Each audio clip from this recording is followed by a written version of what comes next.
A gurguje babu lokacin bata lokaci a wannan bidiyon, duk da yake kuwa bidiyon ya kasance bidiyo ne mai matukar muhimmanci. Kwarai kuwa muhimmancin nasa ya kai yasa nake baka shawarar ka tsaya ka kasance da ni har zuwa wannan dan takaitaccen bidiyon. Bidiyon ba wani yawa gare ba kuma zan mana bayanin abu ne mai muhimmanci. Abinda zan mana bayani mai muhimmanci ko shine zan nuna mana yanda zaka samu damar yin unlimited free browsing. Unlimited dai kusan me take nufi, wato ba adadi kenan za a ce.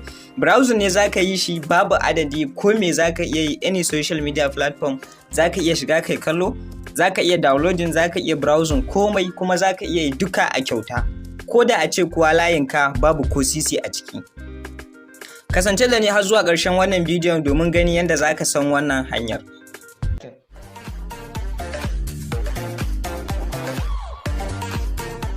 Assalamu alaikum wa rahmatullah. Kamar yadda na faɗa a gabatarwa ta wannan bidiyon, zan nuna mana yadda zaka samu damar yin unlimited browsing kuma free, wato kyauta, ba tare da ka kashe ko sisin ka ba, ko da ko ma a ce layin naka rance ne a ciki. Bet sai dai abin da ya kamata ka sani, wannan tsarin it is only for Airtel users. Mai amfani da layin Airtel ne kawai zai iya samun wannan damar.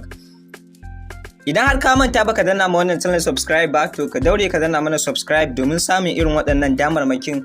Iza na MTN ne, Glo, Airtel ko ma Etisalat, kowanne network ne babu wanda ba mu da shi, ana samun wata offer za mu hanzarta mu kawo wa masu bibiyar wannan channel. So idan baka danna subscribe ba, ka samu ka daure ka danna, sannan ka danna alamar ƙararrawa ka zabi all domin samun update na gaba.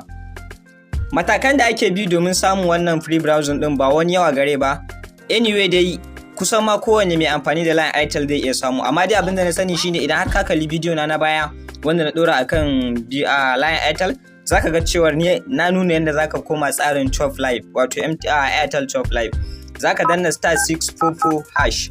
Idan ka danna, idan har kana already a tsarin Airtel, zai nuna maka wannan message din cewa already you are Airtel Chop Live user. So idan kuma baka ciki, in ka danna *644# din nan, zai mai da kai wannan tsarin. Da zarar ka koma wannan tsarin, to kawai ka bude datar ka kai tsaye. Bari mu gani na jin Airtel take. Airtel take, kawai ka bude. Kana budewa ka je kai komai zai yi maka.